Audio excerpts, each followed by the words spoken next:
சோப்பார் கற்பனைகளுக்கு கட்டளைகளுக்கு முக்கியத்துவம் கொடுப்பவர். தேவன் எல்லாவற்றையும் விதிமுறைகளின்படிதான் செயல்படுத்துகிறவர் என்பதை விசுவாசிப்பவர். அது உண்மைதான். ஆனாலும் சட்டம் ஒழுங்கு இவைகளை நிர்ணயிக்கும் அரியணையானது, நியாயபீடமானது கிருபையின் ஆசனமாகவும் இருக்கிறது.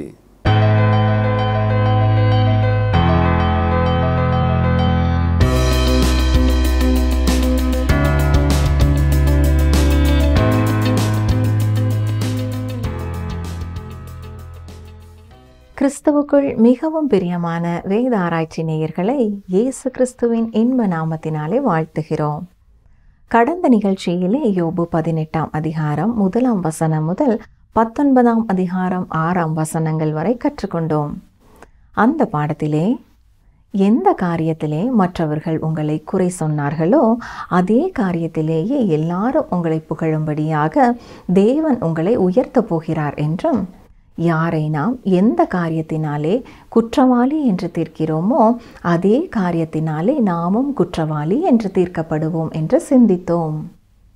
இன்று நாம் யோபு 19ஆம் அதிகாரம் 7ஆம் வசனம் முதல் 21ஆம் அதிகாரம் 13ஆம் வசனங்கள் வரை கற்றுக்கொள்ள இருக்கிறோம். இந்த பாடத்திலே தேவன் யோபுவின் வாழ்க்கையிலே துன்பங்களை அனுமதித்ததற்கான நோக்கம் என்ன? யோபு சரீர உயிர்த்தெழுதலை விசுவாசித்தாரா? மாயக்காரனின் குறுகிய காலம் என்பது எவ்வளவு காலம்? ஆழமாக அறிந்து கொள்ள தொடர்ந்து எங்களுடன் இணைந்திருங்கள். பிரியமான வேத ஆராய்ச்சி நேயர்களே, இன்று நாம் யோபு 19ஆம் அதிகாரம் 7ஆம் வசனம் முதல் 21ஆம் அதிகாரம் 13ஆம் வசனம் வரைக்கும் சிந்திக்கப் போகிறோம். கவனியங்கள், வாசிக்கிறேன். யோபு 19 7 முதல் 11 வரை. இதோ கொடுமை என்று கூப்பிடுகிறேன், கேட்பார் ஒருவரும் இல்லை. கூக்குரலிடுகிறேன், நியாய விசாரணை இல்லை. நான் கடந்து போகக்கூடாதபடிக்கு அவர் என் பாதையை வேலியடைத்து என் வழிகளை இருளாக்கிவிட்டார். என்னிலிருந்த என் மகிமையை அவர் உரிந்து கொண்டு என் சிரசின் கிரீடத்தை எடுத்து போட்டார். அவர் என்னை 4 புறத்திலும் நாசமாக்கினார். நான் அற்றுப்போகிறேன். என் நம்பிக்கையை ஒரு செடியைப் போல பிடுங்கி போட்டார். அவர் தமது முகத்தை என்மேல் எரிய பண்ணினார். என்னை தம்முடைய சத்துருக்களில் ஒருவனாக எண்ணிக்கொள்கிறார். இங்கே யோபு தேவன் தன்னை மிக கடுமையாக நடத்துவதாக சொல்கிறார். அதற்கு ஒரு விளக்கம் தேவை என்றும் கேட்கிறார். யோபுடைய நண்பர்கள் கூறும் விளக்கங்களை விட தேவன் யோபுடைய வாழ்க்கையிலே இந்த துன்பங்களை அனுமதித்ததற்கான நோக்கம் வித்தியாசமானதாக இருக்கும் என்பதை அவர் அறிந்திருந்தார். ஆனாலும் காரணம் என்ன என்பதை தான் அறியவில்லை என்பதையே அறிக்கை செய்கிறார். தொடர்ந்து எப்படி தனது சகோதரர்கள் தன்னை மறந்துவிட்டார்கள், தனக்கு அறிமுகமானவர்கள் எல்லாரும் அந்நியராகிவிட்டார்கள் என்று கூறுகிறார். 14ஆம் வசனத்திலே சொல்லும் பொழுது உறவினர்களும் விலகி போய்விட்டார்கள், சிநேகிதர்களும் மறந்து விட்டார்கள் என்கிறார். இந்த 3 சிநேகிதர்களும் வந்து யோபுவோடு பேசினாலும் இன்னமும் அவருக்கு சில உண்மையான நண்பர்கள் இருந்திருப்பார்கள் போலும். அவர்களும் இவரை வந்து பார்க்கவில்லை என்று அறிக்கையிடுகிறார். அது மட்டுமல்ல, என் வீட்டு வேலைக்காரிகளும் என்னை அந்நியனாக எண்ணுகிறார்கள். அவர்கள் பார்வைக்கு நான் பரதேசியானேன் என்று வேதனைப்படுகிறார். ஒரு காலத்திலே அவர் வாய்ப்பிறப்பை கேட்க காத்திருந்த வேலைக்காரிகள் இப்பொழுது அவரை ஒரு பரதேசியைப் போல பார்க்கிறார்கள். வேலைக்காரனும் பதில் கொடுக்க மறுக்கிறான். அவனிடத்திலே தண்ணீருக்காக கூட கெஞ்சி கேட்க வேண்டிய ஒரு பரிதாபமான நிலைமையிலே யோபு இருக்கிறார். அது மட்டுமா, சிறு பிள்ளைகள் கூட அவரை அசட்டை பண்ணுகிறார்கள். யோபு 19ஆம் அதிகாரம் 23 24ஆம் வசனங்கள். நான் இப்பொழுது சொல்லும் வார்த்தைகள் எழுதப்பட்டால் நலமாயிருக்கும். அவைகள் ஒரு புஸ்தகத்தில் வரையப்பட்டு அல்லது என்றைக்கும் நிலைக்க அவைகள் கருங்கல்லிலே உளிவெட்டாகவும் ஈய எழுத்தாகவும் பதிந்தால் நலமாயிருக்கும். கவனித்தீர்களா? யோபுவின் பாடுகளை குறித்து புத்தகம் எழுதப்பட்டால் நலமாயிருக்கும் என்கிறார். பிரியமானவர்களே, உங்களை அதிகமாக பகைக்கிறவர்கள் உங்களுடைய வாழ்க்கை வரலாறை எழுத வேண்டும் என்று நீங்கள் விரும்புவீர்களா? நம்மிலே சிலர் நெருங்கிய நண்பர்கள் கூட நம்முடைய வாழ்க்கை வரலாறை எழுத விரும்புகிறதில்லை. என்னுடைய வாழ்க்கை வரலாற்றையும் கர்த்தருடைய புஸ்தகத்திலே மட்டுமே எழுதப்பட நான் விரும்புகிறேன். அதுவே மிக சரியான ஒரு சரித்திரமாய் இருக்கும். இப்பொழுது யோபு தனது மகத்துவமான நம்பிக்கையை வெளிப்படுத்துகிறார். யோபுவின் நண்பர்கள் யோபுவை உடைந்து போகும்படியாக செய்ய முயற்சித்தார்கள். சொல்லப்போனால் இது பிசாசினுடைய தந்திரமான ஒரு செயல். பிசாசானவன் யோபுவின் நண்பர்கள் மூலமாக யோபுவோடு உறவாடி கர்த்தருடைய பாதத்திலே தன்னை தாழ்த்தாமல் தன்னிடத்திலே குற்றமே இல்லை என்று தேவனிடத்திலே வாதிடும்படியாக செய்ய பிசாசானவன் முயற்சிக்கிறான். ஆனாலும் இந்த நண்பர்கள் இன்னமும் யோபுவை முழுவதுமாக நொறுங்கி போக பண்ண முடியவில்லை. ஏனென்றால் யோபுவினிடத்திலே இன்னமும் ஜீவனுள்ள விசுவாசம் கர்த்தர் மேலே இருக்கிறது. வேத புத்தகத்திலே உள்ள மகத்துவமான வாக்கியங்களிலே ஒன்றை இப்பொழுது யோபு கூறப்போகிறார். மரண தருவாயில் இருக்கும் ஒரு வியாதியாயிருக்கும் மனுஷன் இதை சொல்வார் என்றால் அது எத்தனை உண்மையானது. அவர் எல்லாவற்றையும் இழந்து போய்விட்டார். தேவனுடைய ஒழுக்கப்படுத்துதலின் கீழே இருக்கிறார். தன்னுடைய முதுகிலே தான் அடிக்கப்படுவதை உணர்கிறார். என்றாலும் அவர் சொல்லுகிற வார்த்தையை சற்றே கவனியுங்கள். யோபு 19ஆம் அதிகாரம் 25 முதல் 27 வரை. என் மீட்பர் உயிரோடு இருக்கிறார் என்றும் அவர் கடைசி நாளில் பூமியின் மேல் நிற்பார் என்றும் நான் அறிந்திருக்கிறேன். இந்த என் தோல் முதலானவை அழுகி போன பின்பு நான் என் மாம்சத்திலிருந்து தேவனை பார்ப்பேன். அவரை நானே பார்ப்பேன். அந்நிய கண்களல்ல, என் கண்களே அவரை காணும். இந்த வாஞ்சையால் என் உள்ளின் திரியங்கள் எனக்குள் சோர்ந்து போகிறது. யோபு மிகவும் வியாதிப்பட்டு தன்னுடைய எல்லா வருத்தங்களிலேயும் உடைந்து கொண்டு இருந்தாலும், மரிக்க வேண்டுமென்று வாஞ்சித்து கொண்டிருந்தாலும் மனம் பதறி பேசவில்லை, மனம் குளறி பேசவில்லை. மரணமானது தன்னுடைய பிரச்சனைகளிலிருந்து தனக்கு விடுதலை கொடுக்கும் என்று கூறினார். அது வெளிப்படையாக யாரும் அறிந்த ஒன்றுதான். ஆனால் அவர் மீண்டுமாக உயிர்ப்பிக்கப்படுவார் என்பதையும் அறிக்கை செய்கிறார். தன்னுடைய சொந்த மாம்சத்திலிருந்து தேவனை பார்ப்பேன் என்கிறார். மரித்து போன சரீரத்தை புழுக்கள் அரித்து போட்டு விட்டாலும் தன்னுடைய சொந்த சரீரத்திலிருந்தே தேவனை பார்ப்பேன் என்கிறார். இப்பொழுது புரிகிறதா? யோபு சரீர உயிர்த்தெழுதலை விசுவாசித்திருந்தார். பிரியமானவர்களே, மண்ணோடு மண்ணாக கடந்து செல்ல போகிற நம்முடைய சரீரம் ஒரு நாள் நமக்கு புதுப்பித்து கொடுக்கப்பட போகிறது. கிறிஸ்துவில் மரிக்கிற ஒவ்வொருவரும் மீண்டுமாக நித்தியமான வாழ்க்கையை பெற்றுக்கொள்வார்கள். தன்னுடைய மகத்துவமான இந்த வாக்கியத்தை பேசின பிறகு தன்னுடைய நண்பர்களை பார்த்து பேசுகிறார். பாருங்கள், யோபு 19ஆம் அதிகாரம் 28, 29 வசனங்கள். காரியத்தின் மூலம் எனக்குள் கண்டுபிடிக்கப்படுகையில் நாம் ஏன் அவனை துன்பப்படுத்துகிறோம் என்று நீங்கள் சொல்ல வேண்டியதாமே. பட்டயத்துக்கு பயப்படுங்கள், நியாய தீர்ப்பு உண்டென்கிறதை நீங்கள் அறியும் பொருட்டு மூர்க்கமானது பட்டயத்தினால் உண்டாகும் ஆக்கினையை வரப்பண்ணும் என்றான். நீங்கள் இதை குறித்து சொல்லும் காரியங்களுக்கு தேவனுடைய நியாய தீர்ப்பு வருகிறது என்பதை நீங்கள் மறந்துவிட்டீர்களா? அதை குறித்து நீங்கள் பயப்படுகிறதில்லையா என்று கேட்கிறார். அவர்கள் யோபுவை எவ்வளவோ குற்றம் சாட்டினாலும் யோபு தன்னுடைய விசுவாசத்திலே உறுதியாக இருக்கிறார். தன்னுடைய மீட்பர் ஒரு நாள் தன்னை எழுப்புவார் என்பதை தெளிவாக அறிந்திருந்தார். மீட்பர் திரும்ப வரும்பொழுது தானும் மீட்கப்படுகிறவருடனே பட்டியலிலே இருப்பேன் என்பதை குறித்த நம்பிக்கை உள்ளவராய் இருந்தார். நாம் உயிரோடு இருக்கும் பொழுதோ மரித்த பிறகோ இயேசு திரும்ப வரும்பொழுது நாமும் அவரோடு கூட அவருடைய பிள்ளைகளிலே மீட்கப்பட்டவர்களின் கூட்டத்திலே இருப்போம் என்கிற நம்பிக்கை நமக்கும் இருக்கும் என்றால் ஆண்டவருக்கு ஸ்தோத்திரம்.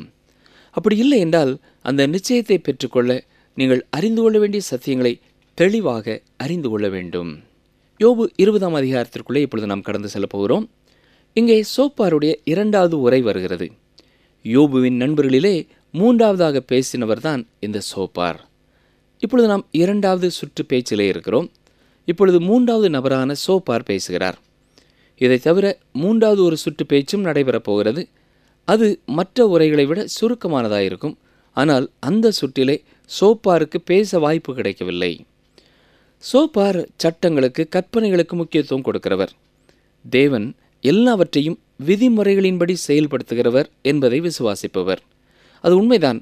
ஆனாலும் சட்டம் ஒழுங்கை நிர்ணயிக்கும் அரியணையானது, நியாயபீடமானது கிருபையின் ஆசனமாகவும் மாறிவிட்டது. இதை குறித்த எந்த அறிவும் சோப்பாருக்கு இல்லை. இந்த காலத்திலே சோப்பாரை விஞ்ஞான மனநிலை உள்ளவர் என்று சொல்லலாம். இவருடைய கணிப்புப்படி வாழ்க்கையை ஒரு சோதனை குழாயிலே நாம் வைப்போம் என்றால் நிச்சயமாக அது ஒரு குறிப்பிட்ட வகையிலே தான் செயல்படும் என்பது இவருடைய கருத்து. எந்த ஒரு காரியமும் மாற்றப்படவே முடியாது என்பதே அவருடைய வாதம். உலகத்தின் தோற்றம் முதல் எல்லாம் அதே விதமாகத்தான் நடைபெறும் என்பது இவருடைய கணிப்பு. தேவனுடைய கிருபையை குறித்து சோப்பாருக்கு எதுவும் தெரியாது. மிக வலிமையான முறையிலே சோப்பார் இப்பொழுது பேசுகிறார். ஆனால் கடந்த முறை பேசியதை விட இப்பொழுது அதிக முக்கியமான வார்த்தைகளை அவர் பேசவில்லை. ஆனால் கடந்த முறையை விட மிக கொடூரமாக பேசுகிறார். இதுதான் கடைசியாக யோபுவினிடத்திலே பேசுகிறார் என்பதை உணர்ந்தாரோ இல்லையோ, மிக கடுமையாக யோபுவை தாக்குகிறார். புதியதாக எதையுமே அவர் கூறாவிட்டாலும் ஏற்கனவே கூறிய காரியங்களைத்தான் அவர் கூறுகிறார். அவர்தான் நண்பர் வட்டத்திலே முதிர்ந்தவராய் இருந்திருக்க வேண்டும். அவர் சட்ட திட்டங்களை மிக முக்கியத்துவப்படுத்துகிறவர். இவருடைய கணிப்புப்படி யோபு துன்மார்க்கமான ஒரு மனிதர். ஏனென்றால் சட்டத்தின்படி துன்மார்க்கன் தண்டிக்கப்பட வேண்டும். கவனியுங்கள், யோபு 20ஆம் அதிகாரம் முதல் 3 வசனங்கள். அப்பொழுது நாகமாத்தியனான சோப்பார் பிரதியுத்தரமாக, இதற்காக மறு உத்தரவு கொடுக்க என் சிந்தனைகள் என்னை ஏவுகிறபடியால் நான் தீவிரித்து சொல்லுகிறேன். நிந்தித்தேன் என்று நான் கடிந்து கொள்ளப்பட்டதை கேட்டேன். ஆனாலும் உணர்வினால் என் ஆவி பிரதியுத்தரம் சொல்ல என்னை ஏவுகிறது. தன் பதவியை பிடிக்க ஓடும் ஒரு அரசியல்வாதியைப் போல இருக்கிறார். தன்னால் பதில் சொல்ல முடியும் என்கிறார். பொறுப்பிற்கு முந்த விரும்பும் எவருமே தன்னோடு போட்டியிடும் மற்றவர்களை விட தான் சிறந்தவர்கள் என்றுதான் கூறுவார்கள். முன்பு அவர் பயன்படுத்திய அதே வார்த்தையைத்தான் இப்பொழுதும் பயன்படுத்துகிறார். காலம் காலமாக உண்மை என்று எல்லாரும் அறிந்த ஒரு காரியத்தை தான் அவர் மீண்டும் சொல்கிறார். அது என்ன? யோபு 20:4, துன்மார்க்கனின் கம்பீரம் குறுகினது என்பதையும் மாயக்காரனின் சந்தோஷம் ஒரு நிமிஷம் மாத்திரம் நிற்கும் என்பதையும். இங்கே ஒரு திட்டவட்டமான முடிவை அவர் சொல்கிறார். காலம் காலமாக இதுதான் உண்மை. எனவே யோபுவின் வாழ்க்கையிலேயும் இதுதான் உண்மை என்பது போல பேசுகிறார். யோபு 20ஆம் அதிகாரம் 5ஆம் வசனம். அவர் மனுஷனை பூமியில் வைத்த ஆதி காலம் முதல் இப்படி இருக்கிறது என்பதையும் நீர் அறியீரோ? காலம் காலமாக நிரூபிக்கப்பட்ட உண்மை. குறுகிய காலம் என்றால் என்ன? ஒரு நிமிஷம் என்றால் என்ன? மாயக்காரனின் அந்த குறுகின காலம் என்பது எவ்வளவு காலம்? பல வேளைகளிலே துன்மார்க்கர் மிக நீண்ட காலம் வாழ்வது போல தெரிகிறது. அது உண்மைதான். ஆனால் அவனும் நியாய தீர்ப்புக்குள்ளே வர வேண்டும். யோபு 20ஆம் அதிகாரம் 6ஆம் 7ஆம் வசனங்கள். அவனுடைய மேன்மை வானபரியந்தம் உயர்ந்தாலும், அவனுடைய தலை மேகங்கள் மட்டும் எட்டினாலும், அவன் தன் மலத்தைப் போல என்றைக்கும் அழிந்து போவான். அவனை கண்டவர்கள் அவன் எங்கே என்பார்கள். ஏற்கனவே நான் சொன்னது போல இங்கே மொழிநடை மிக உன்னதமான மொழிநடையாய் இருக்கிறது. இந்த மொழிநடைக்காக பலர் இந்த புத்தகத்தை திரும்ப திரும்ப வாசிக்கிறார்கள். இங்கே சோப்பார் சொல்வது என்ன? துன்மார்க்கன் அழிவான். ஹிட்லரை குறித்தும் இன்றைக்கு கேள்விப்படுகிற இளைஞர்கள் அவர் எங்கே என்று கேட்பார்கள். இன்னும் சிலர் ஹிட்லர் என்றால் யார் என்று கேட்கிறார்கள். ஏனென்றால் அவரை குறித்து இந்நாட்களிலே மக்களுக்கு எதுவுமே தெரியாது. அநேக யூத மக்களுக்கு தீமை செய்த பலர் நீண்ட காலம் வாழ்ந்தது போல தெரிந்தாலும் அவர்கள் எல்லாரும் இப்பொழுது இல்லை. யோபு 20ஆம் அதிகாரம் 8 முதல் 10ஆம் வசனம் வரை கவனியுங்கள். அவன் ஒரு சொப்பனத்தைப் போல் பறந்து போய் காணப்படாதவனானான். இரவில் தோன்றும் தரிசனத்தைப் போல் பறக்கடிக்கப்படுவான். அவனை பார்த்த கண் இனி அவனை பார்ப்பதில்லை. அவன் இருந்த ஸ்தலம் இனி அவனை காண்பதில்லை.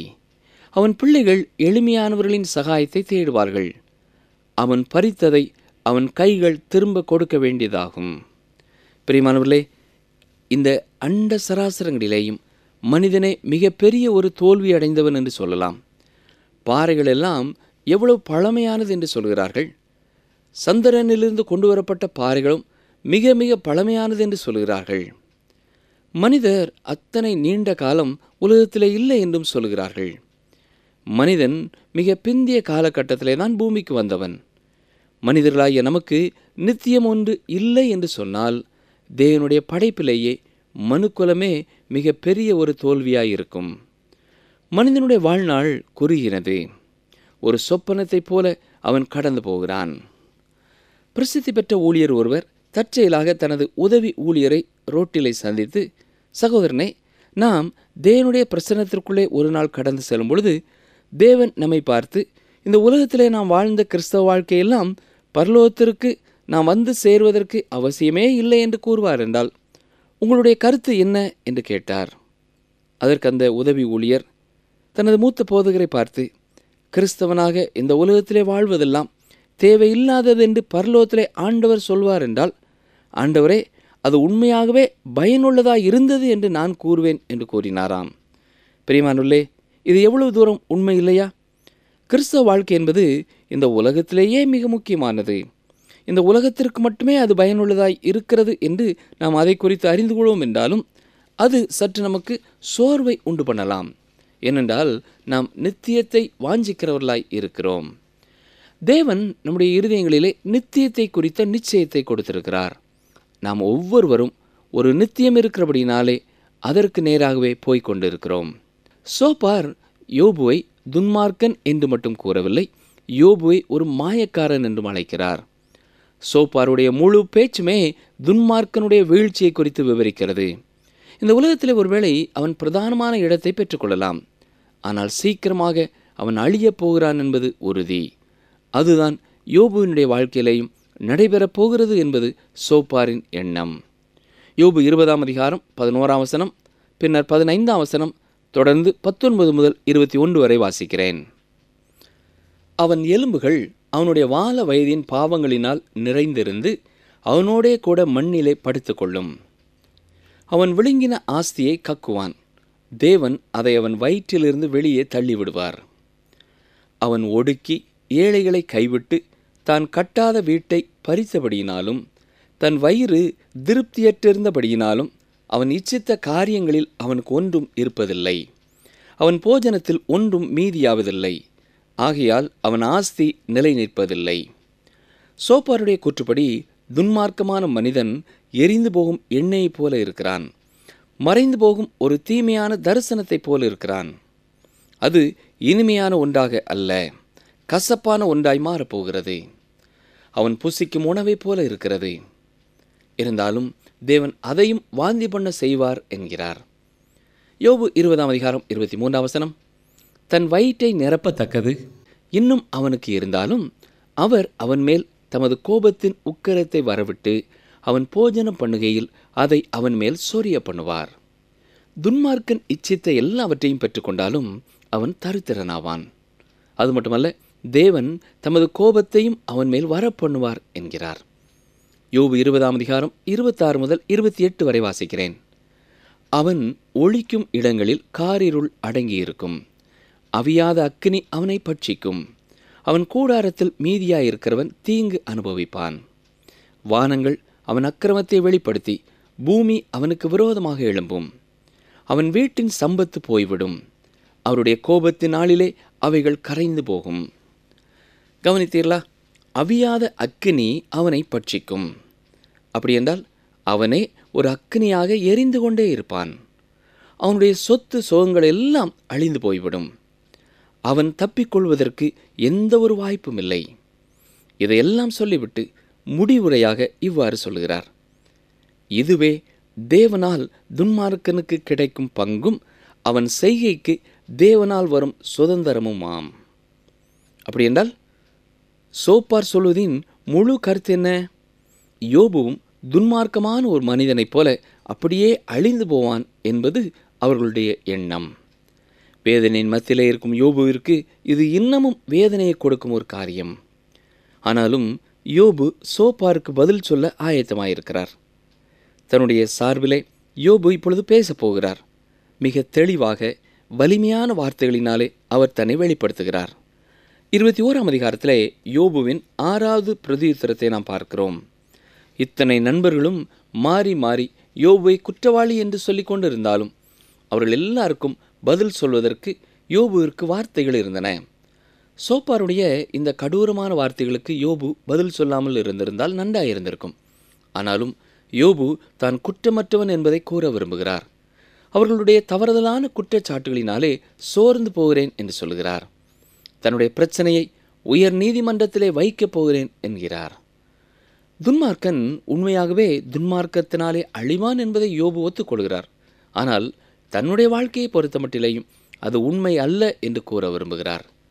கவனியுங்கள், யோபு 21 முதல் 3 வசனங்கள். யோபு பிரதியுத்தரமாக, என் வசனத்தை கவனமாய் கேளுங்கள், இது நீங்கள் என்னை தேற்றரவு பண்ணுவது போல இருக்கும். நான் பேசப் போகிறேன், சகித்திருங்கள், நான் பேசின பின்பு பரியாசம் பண்ணுங்கள். இப்பொழுது இந்த 3 நண்பர்களும் யோபுவின் வார்த்தைகளை கவனமாய் கவனிக்க வேண்டும் என்பது யோபுவினுடைய விருப்பம். அவர்களை ஏளனம் பண்ணுவது போல இது உங்களை நான் தேற்றுவது போல இருக்கும் என்று சொல்லுகிறார்.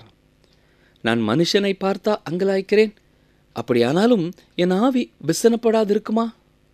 அதாவது இப்பொழுது எந்த மனிதனிடத்திலும் யோபு தனது குற்றச்சாட்டை கூறவில்லை, தேவனிடத்திலே அவர் அதை குறித்து பேசுகிறார். யோபு 21:5 என்னை கவனித்து பாருங்கள், அப்பொழுது நீங்கள் பிரமித்து உங்கள் வாயை கையால் பொத்திக் கொள்வீர்கள். வேறு வார்த்தைகளிலே சொல்ல வேண்டுமென்றால், கவனியுங்கள், உங்கள் வாயை சற்று நேரம் மூடிக்கொண்டு என்னை கவனியுங்கள் என்பது போல கூறுகிறார். யோபு 21:7-10 துன்மார்க்கர் ஜீவித்து விருத்தராகி வல்லவராவானேன்? அவர்களோடும் கூட அவர்கள் சந்ததியார் அவர்களுக்கு முன்பாகவும் அவர்கள் பிள்ளைகள் அவர்கள் கண்களுக்கு முன்பாகவும் திடப்படுகிறார்கள். அவர்கள் வீடுகள் பயமில்லாமல் பத்திரப்பட்டிருக்கும். தேவனுடைய மிலாறு அவர்கள் மேல் வருகிறதில்லை. அவர்களுடைய எருது பொலிந்தால் வீணாய் போகாது. அவர்களுடைய பசு சினை அழியாமல் ஈணுகிறது. இப்பொழுது யோபு அவர்களுடைய பேச்சிலே உள்ள தவறான கருத்துக்களை சுட்டி காட்டுகிறார். துன்மார்க்கர் தங்கள் வாழ்க்கையிலே எப்பொழுதுமே கஷ்டப்படுகிறதில்லை. சொல்லப்போனால் அவர்கள் செழித்தோங்குகிறார்கள். எல்லா வேளைகளிலேயும் அவர்கள் வேறறுக்கப்படுகிறதில்லை. சிலர் மிக முதிர்ந்த வயது வரைக்கும் நன்றாய் வாழுகிறார்கள். அவருடைய செழிப்பு தொடர்ந்து அவர்கள் சந்ததிக்கும் கடந்து செல்கிறது. இதைத்தான் யோபு விவரிக்கிறார். வசனங்கள் 11-13 வரை கவனியுங்கள். அவர்கள் தங்கள் குழந்தைகளை ஒரு மந்தையைப் போல வெளியே போக விடுகிறார்கள். அவர்கள் பிள்ளைகள் குதித்து விளையாடுகிறார்கள். அவர்கள் தம்புரையும் சுரமண்டலத்தையும் எடுத்து பாடி கிண்ணறத்தின் ஓசைக்கு சந்தோஷப்படுகிறார்கள். அவர்கள் செல்வவான்களாய் தங்கள் நாட்களை போக்கி ஒரு க்ஷணப்பொழுதிலே பாதாளத்தில் இறங்குகிறார்கள். கவனித்தீர்களா? துன்மார்க்கருக்கும் அநேக பிள்ளைகள் பிறக்கலாம். ஆடல் பாடலோடு அவர்கள் மிக மகிழ்ச்சியாக ஆடி கொண்டாடலாம். அவர்கள் எல்லாரும் சீக்கிரம் அழிந்து விடுவார்கள் என்று நினைத்து கொண்டு இருக்கிறீர்கள். ஆனால் அப்படி இல்லை. நீண்ட காலம் நன்றாயிருக்கிறார்கள். அவர்களும் திடீரென்று எந்த அழிவும் வராமல் மற்றவர்களைப் போலவே மரிக்கிறார்கள். பிரியமானவர்களே, உங்களுடைய வாழ்க்கையிலையும் கூட துன்மார்க்கமாக வாழ்ந்த சிலருடைய செழிப்பான வாழ்க்கையை நீண்ட காலமாக நீங்கள் கவனித்து ஆச்சரியப்பட்டு இருக்கலாம். ஆனால் இப்பொழுது அவர்கள் இல்லை. ஆனால் அவருடைய பிள்ளைகள் அவர்களைப் போலவே வாழ்ந்து கொண்டு இருக்கிறார்கள். அவர்களும் நிலைக்கப் போகிறதில்லை, கடந்து செல்ல போகிறார்கள். என்றாலும் அந்த துன்மார்க்கமான மனிதரின் பிள்ளைகளும் செழித்து வாழுகிறார்கள். இதைத்தான் யோபு சுட்டி காட்டுகிறார். பிரியமானவர்களே, இதுவும் தாவீதும் கண்டறிந்த ஒரு உண்மைதான். பாருங்கள், வாசிக்கிறேன். சங்கீதம் 37-35 கொடிய பலவந்தனான ஒரு துன்மார்க்கனை கண்டேன். அவன் தனக்கேற்ற நிலத்தில் முளைத்திருக்கிற பச்சை மரத்தைப் போல் தழைத்தவனாயிருந்தான். ஆனால் தாவீது கண்டுகொண்ட உண்மை என்ன? துன்மார்க்கனுக்கும் தேவன் அனுப்புகிற நியாய தீர்ப்பு வருகிறது. இன்றைக்கும் நாம் வாழுகிற பகுதிகளிலே நம்மை சுற்றி நாம் பார்க்கலாம். சில குடும்பங்கள் செல்வத்திற்கு பேர் போனதாயிருக்கிறது. ஆனால் அவர்களுடைய வாழ்க்கையிலே எந்த தேவ பயமும் இல்லை. ஆனாலும் சமுதாயத்திலே உயர்வான காரியங்களிலே அவர்கள் பங்கு பெறுகிறார்கள். மற்ற எத்தனையோ மக்கள் துன்பப்படுகிறது போல அவர்கள் துன்பப்படுகிறதில்லை. நீங்களும் கூட இப்படிப்பட்ட காரியங்களை குறித்து வியப்படைந்திருக்கலாம். ஆம் பிரியமானவர்களே, துன்மார்க்கருடைய வாழ்க்கையிலேயும் அவர்கள் செழித்திருப்பார்கள். சிலர் முடிவு பரியந்தம் செழித்திருப்பார்கள்.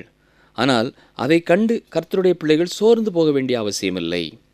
நிகழ்ச்சி கேட்டுக்கொண்டிருக்கிற எனக்கு அருமையான சகோதரனே, சகோதரியே, ஒருவர் செழித்தோங்கி வருகிறதுனாலே தேவனுக்கு பிரியமானபடி வாழுகிறார்கள், எனவேதான் அவர்கள் செழித்தோங்குகிறார்கள் என்று சொல்ல முடியாது.